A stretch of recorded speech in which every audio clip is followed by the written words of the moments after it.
주님이 원하시는 그 교회를 함께 만들어가길 간절히 소원합니다. 우리는 오늘도 주님의 날을 준비합니다. 주님이 오신다라는, 반드시 오신다라는 그 초월성을, 믿음을 가지고 준비하죠. 그리고 하루하루 빛과 어둠이 공존하는 이 일상 속에서 빛의 자녀라는 정체성을 가지고 하루하루 준비합니다. 또한 영적 전쟁 속에서 어디에서 매복해 있을지 모를 악한 사단마귀 권세에 내 마음을 지키면서 하루하루 일상 속에서 주님의 날을 준비합니다. 그렇게 주님의 날을 준비하는 이유는 주님이 다시 오실 때 심판과 구원이 있기 때문에 그렇습니다. 저와 여러분 모두는 구원받기 원하죠. 심판받기 원하지 않기 때문에 그렇습니다. 그런데 그 심판과 구원이라는, 이 상급이라는 그것만 놓고 우리가 이 주님의 날을 준비하다 보면 이 마음이 퍽퍽해집니다. 뭔가 윤활유가 없이 잘 돌아가지 않는 것처럼 느껴집니다. 그래서 거기에 더 큰 이유, 또 근거, 또 기름을 확실하게 부어주는 것이 바로 예수님의 사랑이라고 했습니다. 그래서 지난 시간에 말씀을 나눌 때 네가 빛에 있든지 어둠에 있든지, 네가 잘났든지 못났든지, 네가 깨어있든지 자고 있든지 상관없이 내가 너를 있는 모습 그대로 사랑한다 라고 했습니다. 그 사랑에 감격해서 우리는 하루하루 주님의 날을 준비해 나가는 거죠. 어떻게 생각해 보면 심판과 구원도 우리의 원동력이 되기도 하지만 오히려 더 자발적인 움직임을 갖게 하는 것은 바로 그 사랑이라는 것입니다. 자, 그러면 여기까지면 된 것 같아요. 지난 시간에 우리가 여기까지 나누었는데 여기까지면 우리가 충분히 이 땅을 아름답게 살아갈 수 있을 것 같습니다. 그럼 여기서 이 글이 마무리되어야 될 것 같은데 바울은 또 다른 명령을 우리에게 제시하고 있어요. 굉장히 중요한 명령이죠. 자, 그걸 한번 우리 함께 나눠보도록 하겠습니다. 11절 말씀인데요, 11절 말씀을 같이 한번 읽어보도록 하겠습니다. 같이 읽습니다. 시작. 그러므로 피차 권면하고 서로 덕을 세우기를 너희가 하는 것 같이 하라. 아멘. 이 성경에서는 그러므로라는 단어가 굉장히 중요합니다. 앞에서 이야기했던 아주 긴, 정확하게 복음을 설명했던 그런 것들이 이 한 문장으로 결론이 지어지기 때문에 그렇습니다. 그래서 성경을 읽으실 때 팁은요, 이 그러므로라는 단어를 중점적으로 보시고 다시 한 번 더 읽을 때마다 좀 정신이 해이해질 때 그 그러므로라는 단어가 나오면 정신을 한 번 더 바짝 차리시고 그 절을 보시면 훨씬 더 은혜가 될 것입니다. 자, 마찬가지입니다. 하나님의 사랑이면 됩니다. 예수 그리스도의 사랑이면 될 것 같습니다. 주님의 날을 준비하는데 그거면 됩니다 라고 생각했는데 마지막 11절에 그러므로 라는 또 다른 결론과 또 다른 명령을 내리세요. 두 가지 명령을 내린다는 거죠. 자, 우리가 데살로니가 전서 지금 22번째 시간을 나누고 있는데 이제 거의 막바지에 다다릅니다. 그런데 오늘 본문까지가 이 데살로니가 전서의 본론이에요.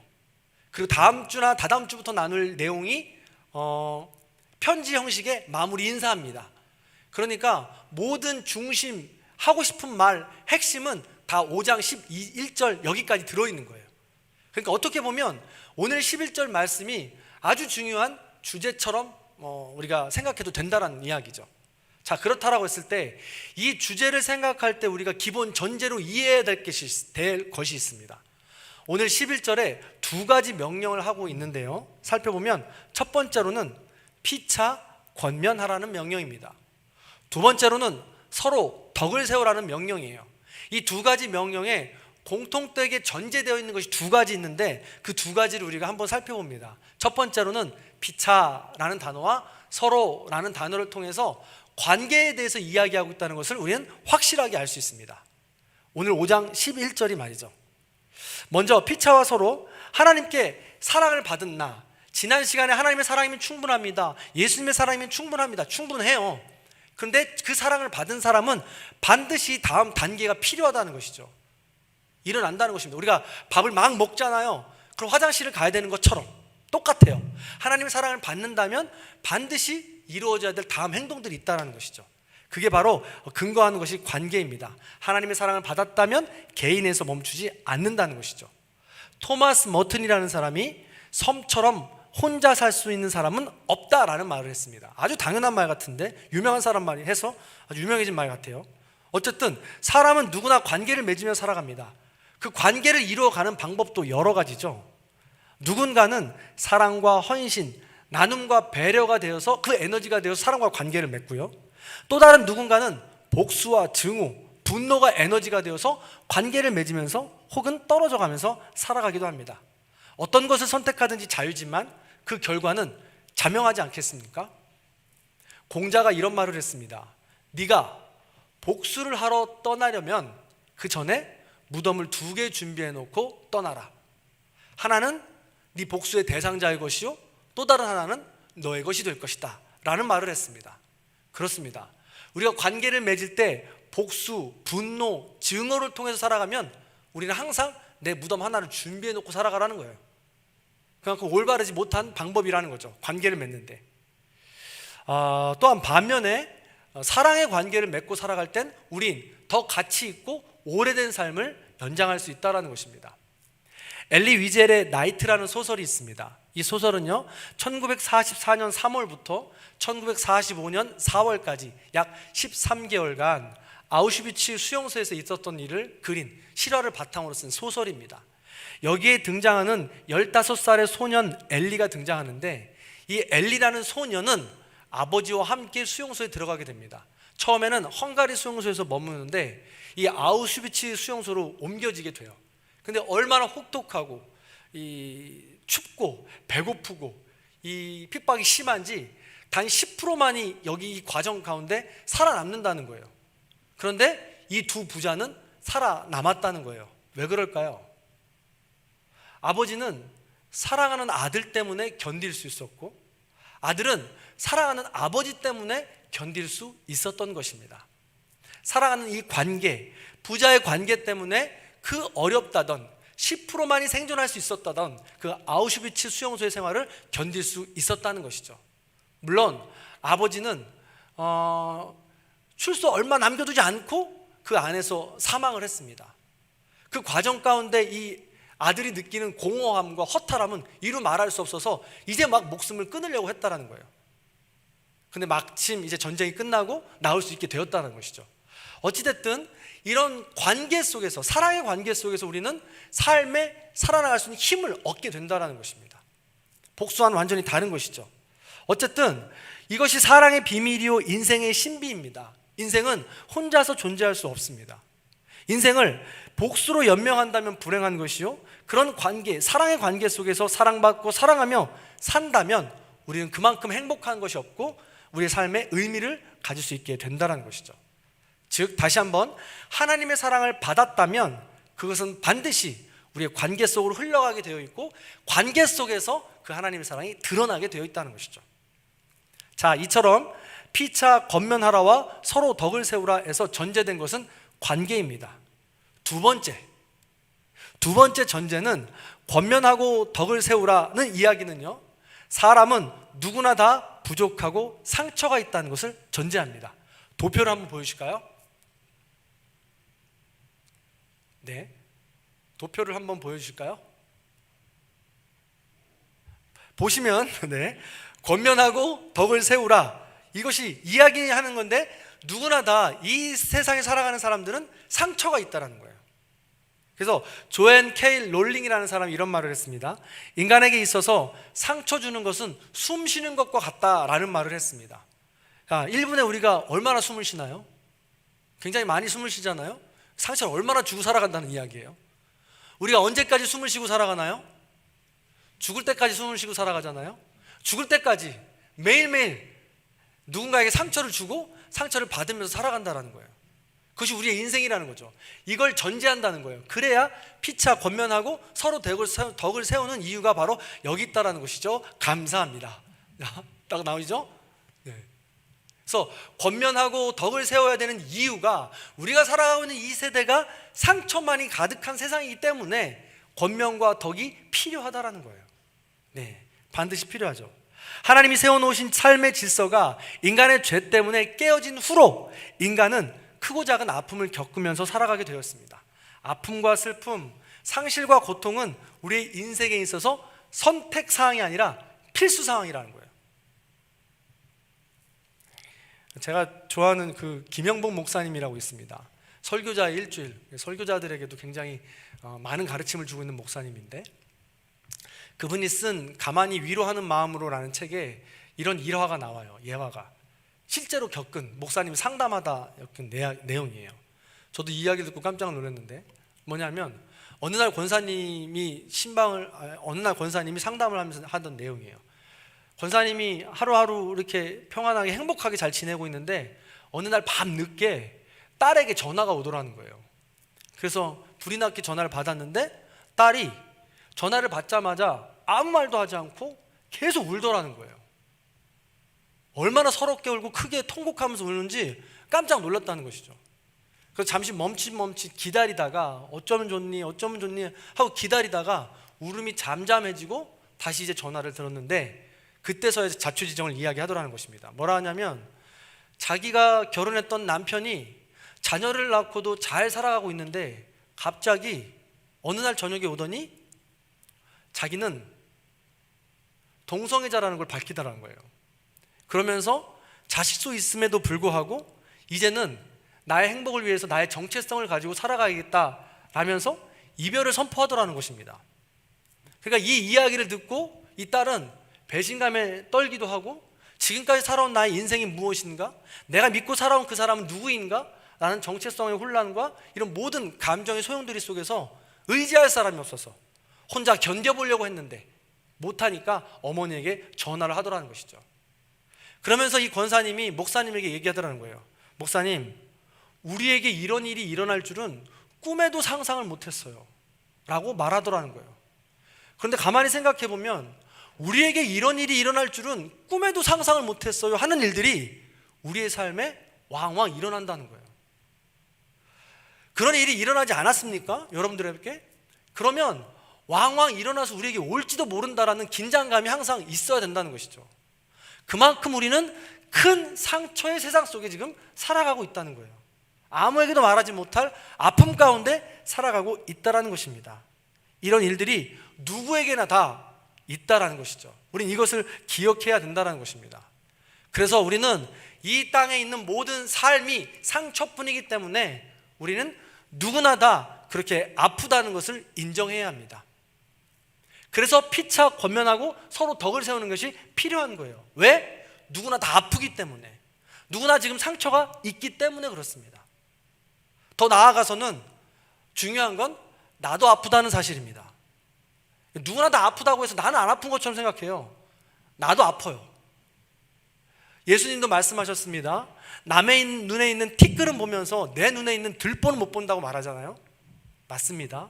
나도 아프고 상대방도 아프고 모두가 다 아픕니다. 누군가 나에게 상처 주는 일을 했을 때 그 사람 지금 무슨 아픈 일이 있나 보다, 그 사람 누구에게 말하지 못할 지금 상처가 있나 보다 라고 생각하고 이해하고 기도해 준다면 그 상처는 피해갑니다. 그런데 나에게 상처 주는 그것을 고스란히 내가 받아가지고 나 또한 복수로 분노로 그 반응을 한다면 그 상처는 나에게 들어와서 전이가 돼요. 그리고 그것은 씨앗이 되어서 우리 안에서 상처가 또 다른 모습으로 자라게 되는 거죠. 그러면 나도 모르는 어마어마한 괴물이 이 안에서 자라게 된다는 것입니다. 다시 말해서 피차 권면하고 서로 덕을 세워야 되는 이유는 이 땅이 그만큼 상처투성인 세상이기 때문에, 관계에서 살아가야 되기 때문에 우리는 서로 위로하고 권면하는 시간이 필요하다는 것이죠. 자, 여기까지 다시 한번 정리해 보도록 하겠습니다. 하나님께서는 내가 어둠에 있든지 빛에 있든지 자든지 깨어 있든지 하나님 우리를 사랑하십니다.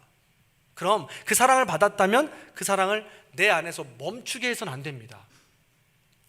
반드시 그 관계 속에서 흘려보내야 된다는 것이죠.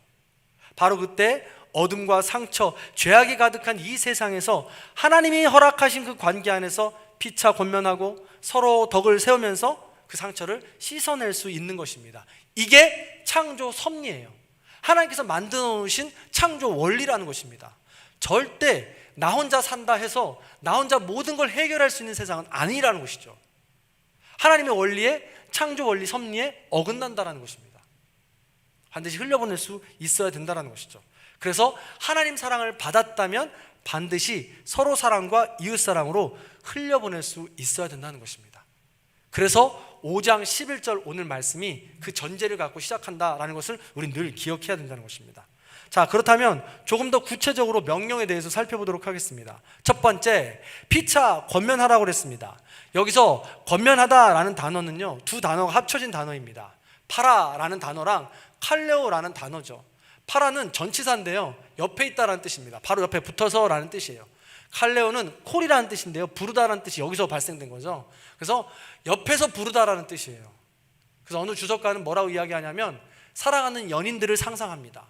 사랑하는 부부들을 상상해요. 그래서 바짝 옆에 붙어서 서로 귓속말로 이야기해 주는 거예요. 자기야, 오늘 힘들었지? 괜찮아, 잘했어, 충분히 수고했고 자기 때문에 우리가 살 수 있어, 고마워 라고 옆에서 속삭여주면서 응원해주는 모습을 이야기해요. 그래서 우리가 피차 권면한다 할 때 누군가를 응원해주고 옆에서 속삭여주고 내가 너 때문에 산다, 너를 내가 끝까지 믿어주고 너를 의지한다 라는 말을 계속해서 응원처럼 해줘야 된다는 것이죠. 그 말을 먹고 우리는 힘내서 일어날 수 있다는 거예요. 그게 권면이고 사랑이라는 것이죠. 네. 얼마나 많은 이야기들을 서로 나누십니까? 지난주에 저희 고향 교회 스승님이 오래간만에 방문하셨어요. 이 용인 평원의 숲에 장례가 나는 바람에 못 오실 건데 오셨어요. 그래서 저녁에 오셔가지고 한참 이야기를 나눴습니다. 그 목사님은 촌철살인, 항상 저에게 굉장히 따끔한 질문들을 많이 하세요. 너무 사랑하는 분인데 많은 이야기를 나누는데 그런 질문을 하세요. 성준, 요즘은 아내랑 무슨 이야기를 해? 라고 물어보시더라고요. 그래서 우리가 무슨 이야기를 하지? 저희는 정말 많이 이야기하는 편이에요. 그래서 목회자이기도 하지만 저희 사무실이 여기고 집이 저기잖아요. 출근했다가 점심 먹으러 들어갔다가 다시 들어왔다가 다시 저녁 먹으러 들어가고, 그러니까 같이 있는 시간도 많고 해야 될 일들이 많잖아요. 많은 이야기들을 나눕니다. 그런데 무슨 이야기를 나눠? 라는 질문에 할 말이 없더라고요. 우리가 내가 가지고 있는 관심사, 내가 가지고 있는 고민 이런 걸 이야기하는 게 아니었더라고요. 그냥 일상 평상시엔 이야기를 하는 거예요. 애들은 어때? 설거지는 했어? 청소는 다 했나? 이런 거 있잖아요. 오늘 들은 이야기는 뭐야? 이런 이야기죠. 소소한 일들, 일상적인 일들도 많이 하긴 하지만 우리의 관심사, 정말 관심사가 무엇이었나는 모르겠다라는 거죠. 그런데 정말 마음가짐, 우리가 힘들고 어려울 때 하나님을 향한 그런 고민들을 나누는 것, 그 권면으로 나누는 것, 그것이 그 관계를 더 끈끈하게 만들고 더 깊은 관계를 나눌 수 있게 한다는 것입니다. 그래서 아주 좋기는 부부라면 일정한 시간을 내어서 차를 한잔하고 요즘 관심사가 무엇이며 고민이 무엇인지 나누는 것이 필요하다는 것이고, 그 시간에 응원해 주는 것이 필요하다는 것이죠. 꼭 가져보시길 바랍니다. 네. 그래서 피차 권면하면서 서로 세워주는 것이죠. 말로써 말입니다. 자, 두 번째입니다. 두 번째로는 또 다른 명령은 서로 덕을 세우라는 말입니다. 서로 덕을 세우라는 이것을요, 본문을 원어로 해석할 때 약간의 다른 해석이 필요합니다. 왜냐하면 성경 이 헬라어 원문에는 덕이라는 단어가 없어요. 그래서 이걸 어떻게 해석해야 되나 싶은 거죠. 근데 이 단어는요, 세우라는 단어와 같이 한 사람 한 사람을 세운다라는 단어로 우리가 해석해 보면 좋습니다. 그래서 너희는 한 사람이 한 사람을 세우라는 뜻으로 우리는 해석하면 좋습니다. 네. 그래서 피차 권면하고 서로 덕을 세우라는 이 약간의 차이가 있어요. 한 사람이 다른 한 사람을 세울 때에는 좀 약간 차이가 납니다. 피차 권면하다는 서로 동등한 위치에서 권면할 수 있다는 거예요. 말로 권면하다라는 뜻입니다. 그런데 서로 덕을 세우라는 내가 좀 더 건강할 때 건강이 약한 사람을 도우라는 말입니다. 세워주라는 것이죠. 내가 물질이 많으면 물질이 좀 부족한 사람에게 나누어줘서 세워주라는 것입니다. 내가 가지고 있는 무언가가 있다면 약한 누군가를 도와주어서 세워주어야 된다는 것이죠. 그래서 이 피차 권면보다는 조금 더 활동적이고 행동적인 것이며 구체적인 삶의 의미가 된다는 것이죠.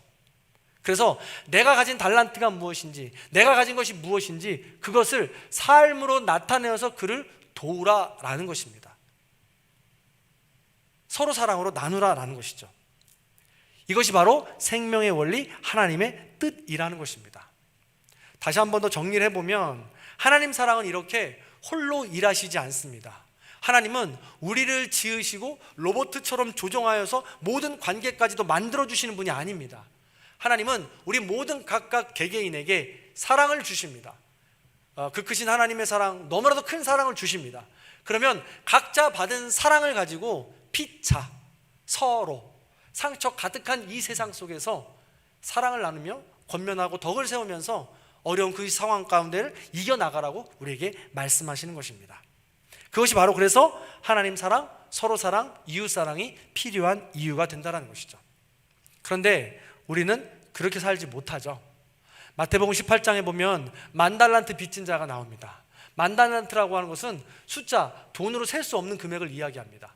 그렇게 큰 금액을 빚진 자가 임금님에게 와서 엎드려서 사해달라고 간절히 빌죠. 얼마나 간청하는지, 얼마나 간청해서 비는지 정말 안타까워서 이 임금님은 용서를 해주죠. 그런데 만달란트를 탕감받고 집으로 돌아가는 길에 누굴 만나요? 100데나리온, 자기에게 빚진 사람을 만납니다. 만달란트에 비하면 100데나리온은 돈도 아닙니다. 그런데 그것을 자기에게 빚졌다고 해서 그 자리에서 멱살을 잡고 그 100데나리온 빚진 자를 흔들어 젖히는 것입니다. 그러면서 그를 그 자리에서 신고해버리죠. 감옥에 넣게 되는 것입니다. 이 소식을 들은 임금이 대노하죠. 대노해서 만달란트 은혜를 받은 사람이 어찌 100데나리온의 빚을 이해해주지 못하는가 하면서 그 악한 종을 혼내는 것입니다. 그런데 잘 생각해보면 이 만달란트 빚진 자가 우리의 모습이 아닙니까? 우리의 모습과 같지 않습니까? 하나님께서는 만달란트보다 더 큰 사랑을 우리에게 부어주셨습니다. 그런데 그 사랑을 우리가 날마다 깨닫고 그 사랑을 묵상하면 좋겠는데 뒤돌아서서 나에게 빚진 자를 바라볼 때에는 분노와 더 받아야 되겠다는 탐욕 때문에 우린 실수를 범하게 되는 것입니다. 그런 의미에서 얼마나 닮았느냐는 거예요. 그래서 우리는 날마다 생각해야 합니다. 하나님께서 주신 사랑, 그 사랑은 반드시 서로 사랑과 이웃 사랑으로 흘려보내야 합니다. 이것이 하나님의 뜻이고 하나님께서 끝까지 명령하시는 내용인 것입니다. 예수님도 그렇게 오셨습니다. 이 땅에 오셔서 예수님께서 십자가에 달려 죽으시고 3일 만에 부활하시면서 하나님 곁으로 가시는 그 과정 모두가 예수님은 하늘 보좌에 계셔도 되는데 이 땅에 오신 것이며 우리를 위하여서 사랑을 나누어 주신 것입니다. 그렇다면 그 사랑을 받은 우리가 어떻게 해야 되겠습니까? 생명을 죽기까지 주신 그 예수님의 사랑을 받은 사람이라면 우린 어떻게 해야 되겠느냐는 것입니다. 할 수만 있다면 좋지만 우린 예수님처럼 생명까지 다하긴 어려울 것입니다. 그래서 예수님은 자기 십자가를 지고 나를 따르라고 말씀하신 것입니다. 내가 할 수 있는 부분, 내가 할 수 있는 분야, 그것을 가지고 피차 권면하고 서로 덕을 세우며 하나님의 뜻을 이루어 주님의 날을 준비해 나가는 것입니다. 사랑하는 성도 여러분, 말씀을 마무리하겠습니다. 우리는 오늘도 주님의 날을 준비하며 살아갑니다. 주님의 날은 반드시 올 것이라는 초월성의 믿음을 가지고 일상 속에서 빛의 자녀, 또 영적 전쟁 속에서 하루하루 살아갑니다. 그 안에 하나님의 사랑 때문에 우리가 살아가는데 그 사랑은 내 안에 머물면 썩기 마련입니다. 하나님은 말씀하세요. 피차 권면하고 서로 덕을 세우면서 그것을 열어서 통로가 되라고 말씀하십니다. 하나님이 부어주신 사랑이 내 안에 흘러넘쳐서 통로가 되어서 다른 누군가에게 흘러가면 내 사랑은 다시 비어질 것입니다. 그럼 그때는 하나님께서 더 깨끗하고 더 풍성하고 더 놀라운 사랑을, 우리가 알 수 없는 사랑을 우리 가운데 다시 부어주신다는 거예요. 이것이 계속 반복되어야 되는 것입니다. 그래야 깨끗한 사랑을 우리가 맛볼 수 있고 나눌 수 있고 삶의 의미를 찾을 수 있다는 것이죠. 이것을 정확하게 요약한 성경 말씀이 있습니다. 히브리서 10장 24절 25절의 말씀인데요, 이 말씀 같이 한번 읽어보겠습니다. 같이 읽습니다. 시작. 서로 돌아보아 사랑과 선행을 격려하며 모이기를 패하는 어떤 사람들의 습관과 같이 하지 말고 오직 권하여 그날이 가까움을 볼수록 더욱 그리하자. 아멘. 그렇습니다. 사랑하는 성도 여러분, 지금 관계의 어려움 속에서 누군가를 용서하기 힘들고 누군가를 사랑하기 힘든 관계에 있으십니까? 그러면 그걸 기회로 생각하시기 바랍니다. 하나님께서 주님의 날을 준비하는데 조금 더 큰 사랑을 맛보게 하기 위한 기회로 생각하시면 좋겠습니다. 아이, 목사님 말이 쉽지요. 맞습니다. 말은 쉽습니다. 그러나 확신할 수 있는 것은 그 단계를 지나보시면 저도 모르지만 하나님께서 예비해 놓으신 우리 성도님들만의 어마어마한 사랑이 기다리고 있을 거예요. 여호와 일에 예비해 놓으셨을 것입니다. 그래서 용기를 가지고 피차 권면하고 서로 덕을 세우는 일에 나아가시기 바랍니다. 그럼 새로운 사랑을 맛볼 수 있을 거예요. 그리고 꼭 찾으세요. 우리 교회에서 어떻게 하면 내 사랑을 나눌 수 있을 것인가 곳곳에 찾으시기 바랍니다. 내가 봉사할 수 있는 것, 내가 나눌 수 있는 것, 내가 가지고 있는 달란트를 가지고 나눌 수 있는 것을 찾으시기 바랍니다. 그리고 늘 꿈꾸세요. 언제 어떻게 나눌 수 있는지 모르니까 말입니다. 그래서 그것을 날마다 실천하며 살아갈 때 우리의 이 그릇이 더 커지고 사랑이 커지는 줄로 믿습니다. 어떤 집사님이랑 이야기를 나누는데 이런 말씀을 하세요. 집사님은 이 수리하고 고치는 데 달란트가 있으세요. 그러면서 이야기하는데 남자가 한 번 태어나서 자기 집을 지어보는 게, 남자가 한 번쯤 태어나면 자기 집은 지금 지어봐야 되는 거 아니냐라는 말씀을 하시는 거예요. 저는 드릴도 한 번 제대로 못 박는데 말이죠. 벽에 못 하나 제대로 못 박는데 그런 말씀을 하셔요. 그러면서 얘기하시는 게 본인은 정년 때까지 60세나 65세 이 정년 때까지 지금 하는 일을 충분하게 하고 집 짓는 기술도 짬짬이 배우면서 그 이후로는 집을 짓겠다는 거예요. 그래서 저는 자기 집을 짓는다는 이야기인 줄 알았어요. 근데 그게 아니고 어렵고 힘든 이웃들, 집에 수리가 필요한 분들, 그런 분들을 찾아가서 돕고 싶다는 거예요. 자기 집을 짓는 건 말할 필요도 없고요. 이런 꿈 그리스도인들이라면 다 가져봐야 되지 않겠습니까? 잘하는 게 무엇이 있으세요? 내가 무엇을 할 때 가장 행복하세요? 그러면 그것은 나의 행복을 넘어서서 피차 권면하고 서로 덕을 세우는 일에 사용하라고 하나님께서 우리에게 주신 사랑입니다. 달란트입니다. 무엇인지 발견하고 깨달으셔서 그것을 가지고도 다른 누군가에게 사랑을 나누어 줄 수 있는, 그래서 더 큰 사랑을 받으시는 저와 여러분들의 삶이 다 되시기를 주님의 이름으로 간절히 축원합니다. 간절히 축원합니다. 아멘. 네. 우리 교회라는 찬양 같이 함께 나누며 오늘 말씀을 통해서 믿음의 고백을 나누겠습니다.